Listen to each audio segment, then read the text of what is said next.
Hello అండి, welcome to IIT foundation classes with Revathi. ఇప్పటి వరకు 5 చాప్టర్స్ కంప్లీట్ అయ్యాయి. 5th చాప్టర్లో మనము పార్ట్ కంప్లీట్ చేసాము అండ్ కొన్ని ఎగ్జాంపుల్స్ చూసాము 5th చాప్టర్లో. ఇప్పుడు ఇందులో నేను very short answer type questions చెప్తున్నాను. ఇక్కడ ఫస్ట్ క్వశ్చన్ ఏంటంటే, if A B C and D are in proportion then which of the following is true అన్నాడు. ఇక్కడ ఏ బి సి డి ఈ 4 అంటే ప్రపోర్షన్లో ఉన్నాయి. ప్రపోర్షన్లో ఉన్నప్పుడు ఫార్ములా ఏంటి, మనకి ఏడి ఈక్వల్ టు బీసీ అని చెప్పాను కదా. అంటే ఇక్కడ ఏ సేమ్ ఆర్డర్లోనే ఇచ్చాడు కాబట్టి మనకి ఏమవుతుంది, ఏడి ఈక్వల్ టు బీసీ అనేది ఆన్సర్ అవుతుంది. ఏడి ఈక్వల్ టు బీసీ అయినా బీసీ ఈక్వల్ టు ఏడి అయినా ఒకటే కదా. సో ఆప్షన్ బి అనేది ఆన్సర్. దీన్ని మనం ఎటు రాసినా సేమే కదా. ఏడి ఈక్వల్ టు బీసీ అన్నా బీసీ ఈక్వల్ టు ఏడి అన్నా same. So B is the answer అవుతుంది. ఒకవేళ ఇక్కడ మనము ఎప్పుడైనా క్వశ్చన్లో సరిగ్గా చూడండి మీరు, ఇక్కడ ఏబిసిడి అని ఇచ్చాడు, సేమ్ ఆర్డర్లో ఇచ్చాడు కాబట్టి ఇది ఆన్సర్ అవుతుంది. ఒకవేళ మనకి suppose A D C B అని ఇచ్చాడు అనుకోండి, ఇలా ఇచ్చినప్పుడు ఏమవుతుందంటే ఎక్స్ట్రీమ్స్ ప్రోడక్ట్ మీన్ ప్రోడక్ట్ ఇలా చూడాలి మనం ఎప్పుడైనా సరే. Direct AD equal to BC అని వేయకూడదు, ఎందుకంటే ఇక్కడ ఎక్స్ట్రీమ్స్ సేమ్ ఉన్నాయా అని ఇక్కడ మనకి ఇచ్చినవి లెటర్స్ చూసుకోండి. AD equal to BC. Next ఇక్కడ చూడండి, ఇలా ఇచ్చినప్పుడు ఏమవుతుంది, ఏబి ఈక్వల్ టు సిడి అవుతుంది. సో మనం క్వశ్చన్లో మంచిగా అబ్జర్వ్ చేయాలి క్వశ్చన్ని, అప్పుడే మనకి ఆన్సర్ కరెక్ట్గా వస్తుంది, మిస్టేక్ అవ్వదు. Next, which of the following is equivalent to 5:7. ఇక్కడ ఏది 5:7కి ఈక్వల్ అవుతుంది అన్నాడు. సో ఇచ్చిన ఈ ఆప్షన్స్ని మనం సింప్లిఫై చేసుకోవాలన్నమాట. సింప్లిఫై చేస్తే 5:7 ఏది వస్తుందో అదే ఆన్సర్ అవుతుంది. ఇక్కడ ఫస్ట్ వన్ ఏమి ఇచ్చాడు, 25:35. ఇది ఏ టేబుల్లో అయినా మనకి కట్ అవుతుందేమో చూద్దాము. 5 టేబుల్లో పోతుంది కదా, 5 5 జా 5 7 జా ఏమవుతుంది, అప్పుడు 5:7 అయింది. So option A correct. Next B check చేద్దాం ఒకసారి. ఇది ఏ టేబుల్లో అయినా పోతుందా, 35 49 అని ఇచ్చాడు. ఇది 7 టేబుల్లో పోతుంది కదా, 7 5 జా 7 7 జా. సో ఇది కూడా 5:7 అవుతుంది. నెక్స్ట్ ఇది చూడండి, 60 84 అని ఇచ్చాడు. ఇది కూడా 12 5 జా 12 7 జా పోతుంది. సో ఇది కూడా 5:7. సో ఆన్సర్ ఏమవుతుంది, అన్నీ కరెక్టే అవుతున్నాయి. అన్ని సింప్లిఫికేషన్ 5:7 వస్తుంది. So option D is the answer. Next, given that c greater than 0 which of the following is equal to a:b అని అన్నాడు. ఇక్కడ c అంట గ్రేటర్ దెన్ 0 అంటే ఒక పాజిటివ్ నెంబర్ c అనేది. అప్పుడు కింద ఇచ్చిన ఆప్షన్స్లో ఏది కరెక్ట్ a:bకి ఈక్వల్ అవుతుంది అని అడిగాడు. ఇక్కడ ఫస్ట్ ఆప్షన్ చెక్ చేద్దాం. ఇక్కడ a+c equal to b+c, a+c/b+c అన్నాడు. అంటే ఇక్కడ ఇది ఈక్వల్ టు a:b అవుతుందా లేదా చెక్ చేద్దాము. ఇప్పుడు సపోజ్ నేను సి అనేది నాన్ నెగిటివ్ నెంబర్ అంటే గ్రేటర్ దెన్ 0.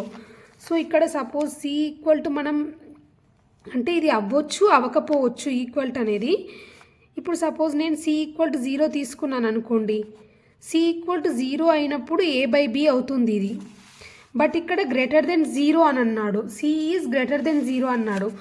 సో ఇక్కడ సి గ్రేటర్ దెన్ 0 అంటే a/b a+1 b+1 అనుకోండి, ఇది ఈక్వల్ టు a/b అవుతుందా, అవ్వదు.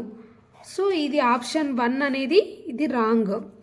నెక్స్ట్ a-c చూద్దాము. a-c/b-c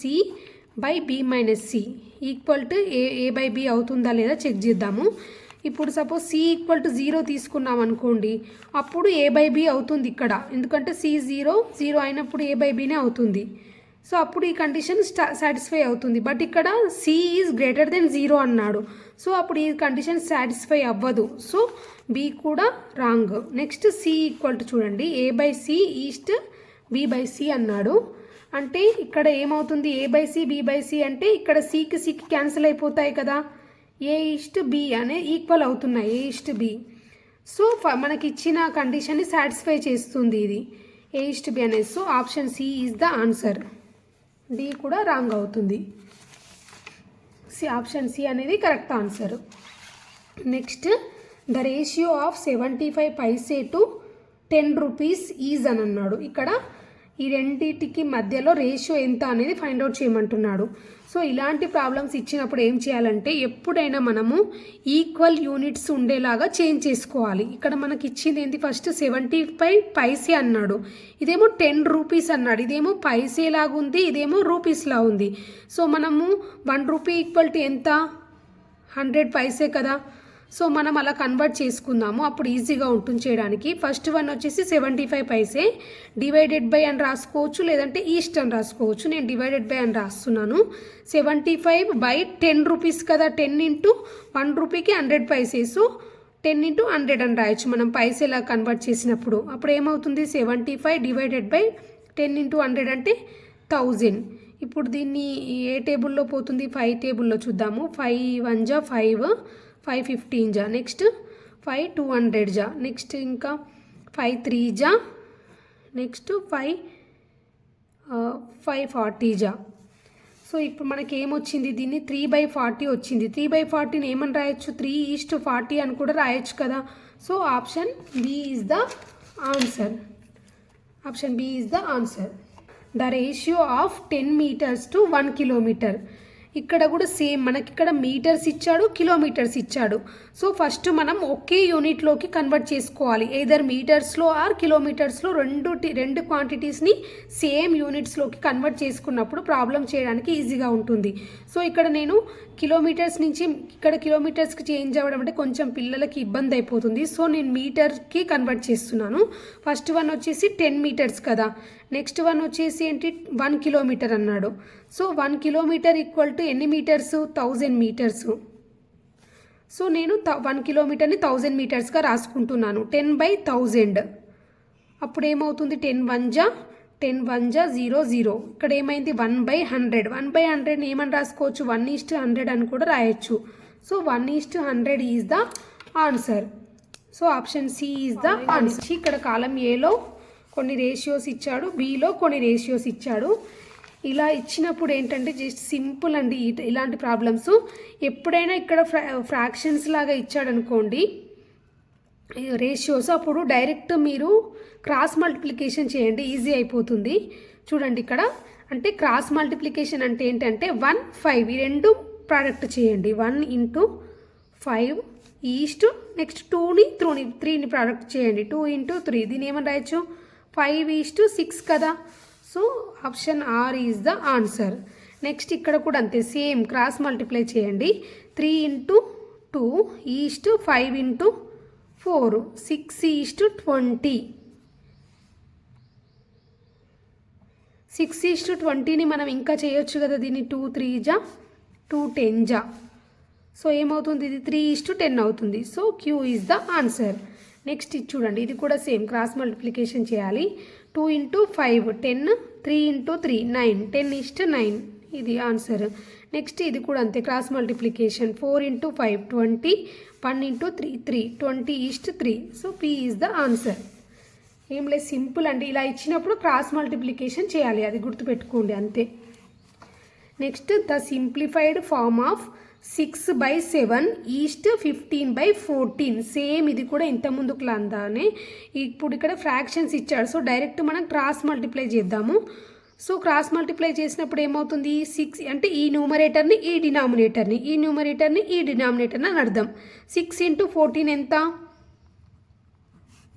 6 × 14 ఈస్ట్ 7 × 15 ఏమవుతుంది, 14 6 జా 84 కదా.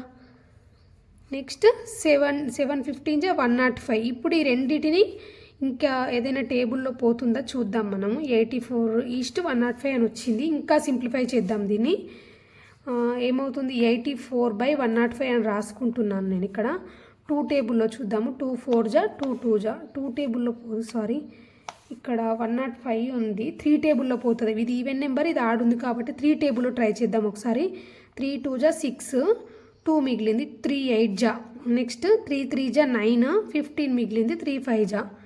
నెక్స్ట్ ఏ టేబుల్లో పోతుంది, 7 టేబుల్లో పోతుంది అనుకుంటా. 7 4 జా 7 5 జా. So 4:5 is the answer. దీనికి ఆన్సర్ ఏంటి, 4:5. ఇక్కడ ఏం లేదు, జస్ట్ నేను క్రాస్ మల్టిప్లై చేసి దాన్ని సింప్లిఫై చేశాను అంతే. నెక్స్ట్ ఇక్కడ if 3:8 equal to 12:x then the value of x. ఇక్కడ ఏంటి, జస్ట్ ఇవి ప్రపోర్షన్లో ఉన్నాయని ఇచ్చాడు మనకి.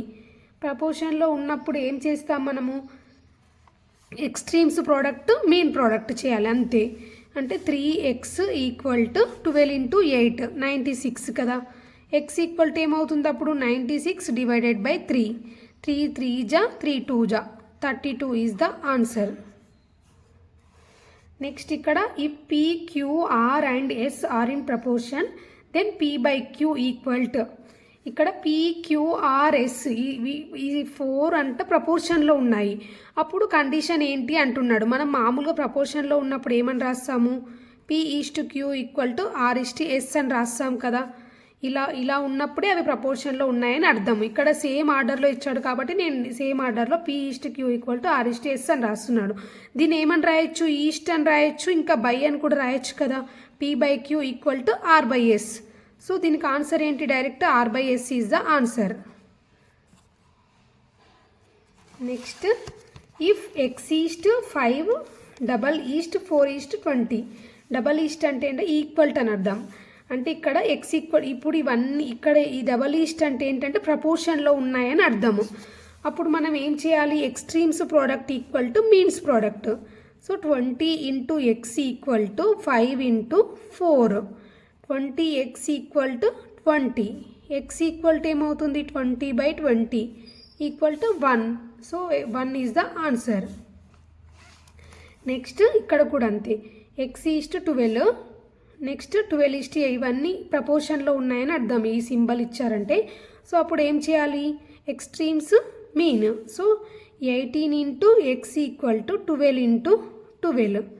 x equal to 12 × 12/18. ఇక్కడ 3 టేబుల్లో పోతాయి కదా, 3 4 జా 3 6 జా, మళ్ళీ 2 2 జా 2 3 జా, నెక్స్ట్ 3 1 జా 3 4 జా. x ఈక్వల్ టు 4 2 జా 8 అని వచ్చింది. లేదంటే మీరు డైరెక్ట్ ఇక్కడ 12 12 జా 144 కదా, 144/18 అని చేసుకొని కూడా దీన్ని సింప్లిఫై చేయొచ్చు. మళ్ళీ సేమ్ ఆన్సర్ వస్తుంది. 8 ఈజ్ ద ఆన్సర్. డైరెక్ట్ ఇట్లా 18 టేబుల్ మీకు వస్తే 18 8 జా 144 డైరెక్ట్ 8 వేయచ్చు అక్కడ. లేదంటే ఇలా సింప్లిఫికేషన్ చేయొచ్చు. ఇక్కడ 1/2 1/3 1/4 x ఇక్కడ కూడా అంతే సేమ్, ఇవన్నీ ప్రపోర్షనల్లో ఉన్నాయి. సో అప్పుడు ఏం చేయాలి, extremes product equal to means. So 1/2 × x equal to 1/3 × 1/4. ఇక్కడ x/2 ఈక్వల్ టు 1/3 × 1/4 అంటే 1/12 అని రాయొచ్చు కదా. సో డైరెక్ట్ ఇక్కడ 12x క్రాస్ మల్టిప్లికేషన్ చేద్దాము. 12x equal to 2. x equal to ఏమవుతుంది, 12x ఈక్వల్ టు 2/12.